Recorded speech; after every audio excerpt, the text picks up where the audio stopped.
Okay, in this video, we are going to talk about the nth term. This is for the benefit of those who missed classes because of your various practices. The nth term follows from your sequences. Let's say if I have a sequence 2, 4, 6. I was thinking about 8, but I wrote a 6 instead. 8, 10. Let's say you have these sequences, okay? Now, I ask you, what's the term-to-term rule?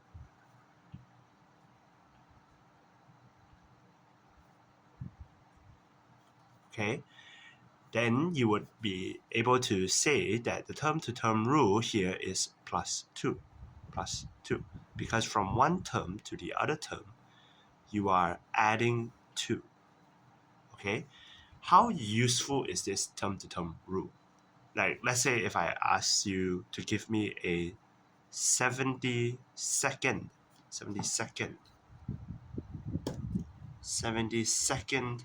term. Because right now, you only have 5 terms here. You know what's the third term, you know what's the fifth term, maybe you can guess the sixth and seventh term. But if the terms get very big, the 72nd term, how would you be able to tell me? Okay? Some of you can kind of think and guess, maybe I just times 2 by 72. But how do I write that down? How do I express it in an algebraic expression? That is what the nth term is about. So, let's look at the nth term a little bit more closely. First of all, when we want to talk about the nth term, we need to be able to understand the position numbers of your terms. So you have your position number. Okay, your position number, and then your terms. Okay, position number simply means where your terms are. Okay, are they the first term? So in this case, your term 2, all right, it is the first term. Therefore, it is position number 1. Just now, your 4 is in position number 2. 6, 8, and 10. Position 1, position 2, position 3, position 4, and position 5. Now, the next thing that you would realize is you will need the nth rule. Okay, now the nth rule is very easily confused with the term-to-term rule. For the term-to-term rule, you find by minusing your consecutive terms. What is the difference between the consecutive term? How does one term become the other term? And so on and so on. For the nth rule is how the position number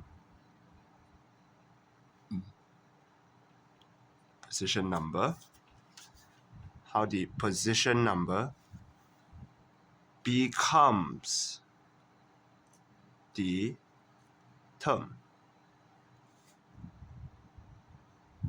So in this case, how does 1 become 2, and 2 become 4, and 3 become 6? And it has to be consistent to one another. In other words, the rule for 1 becoming 2 cannot be cannot be different from 2 becoming 1. So an example would be, let's say I am thinking, how does 1 become 2? I plus 1. 1 plus 1 equals to 2. Okay, let me try it for the next one.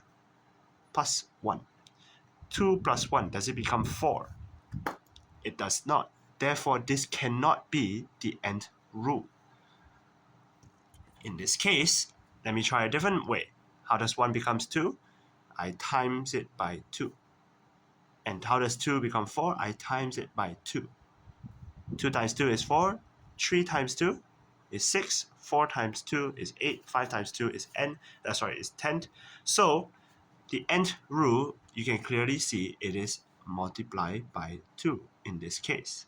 Okay, now the nth term is expressing. When you see this word, what are you gonna expect? You're gonna expect algebra expressing the nth rule in algebraic form. In other words, how do I write multiply by 2 in terms of n? Okay, for algebra, you would put a variable onto any unknown number. In this case, you would want a variable for your position number as n. N stands for number, okay? You don't know what n is, okay? It could be 5, it could be 6, it could be 7. You're just expressing it. But your nth rule, the way you express it, is simply by multiplying by 2. And when you do any algebra expressions and writing, remember what I said, you don't want to see the multiply. What do you want to see instead? You want to see coefficients. So 2n. This is your nth term. You are expressing your nth rule as algebraic expression.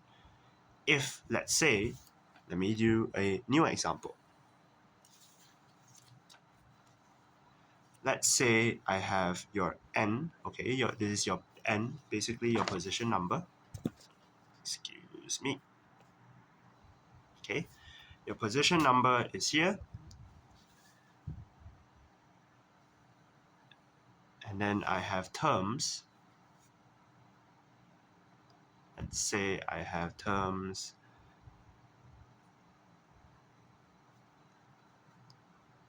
4, 5, 6, 7, 8. What is my nth rule?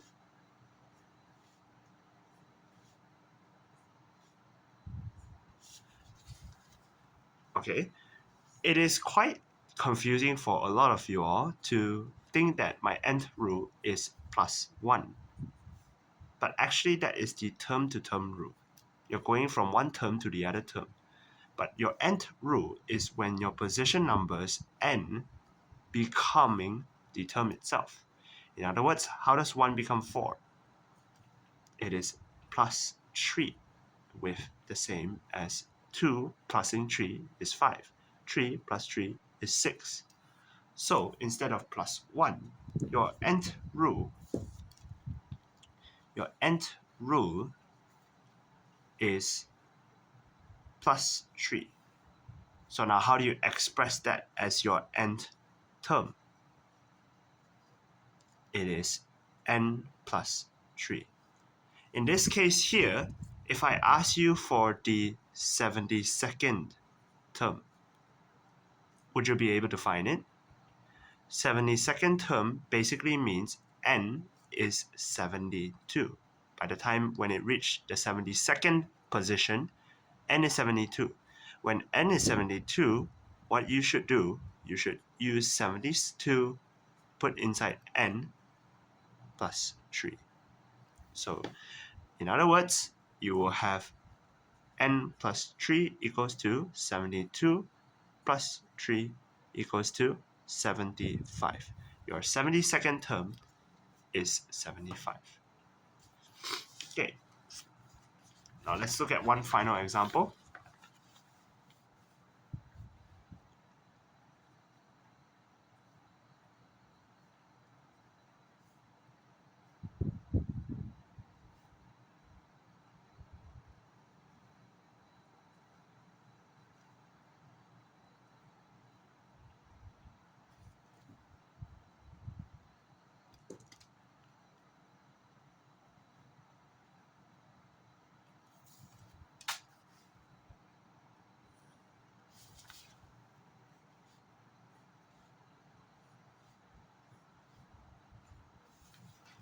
Okay, this example here, what is my nth rule?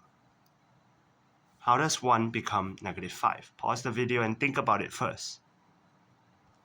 If you thought that my nth rule,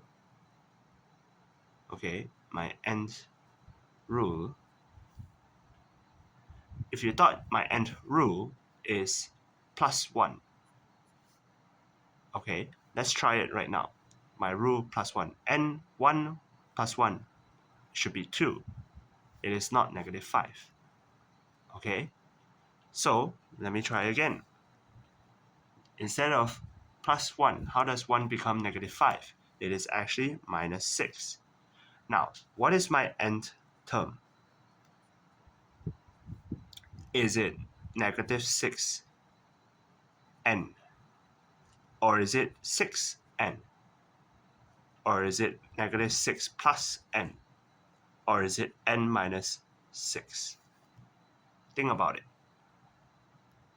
Okay, if you have thought about it, let's try 6n. Negative 6n. So if negative 6n, when n is 1, you will get negative 6. Is negative 6 negative 5? No, so this is not your nth term. If you try 6n, when n is 1, you will get 6. Is 6 negative 5? No. Negative 6 plus n equals to negative 6, let's say u plus 1, when n is 1, equals to negative 5. Is negative 5 negative 5? Yes. So technically, you can use this. Let me try n minus 6. 1 minus 6 equals to negative 5. So both of these you can use as your nth term. However, it is best to use n minus 6 because it's much more simpler. Alright, that is all for your video. If you have any more questions, you may come and see me.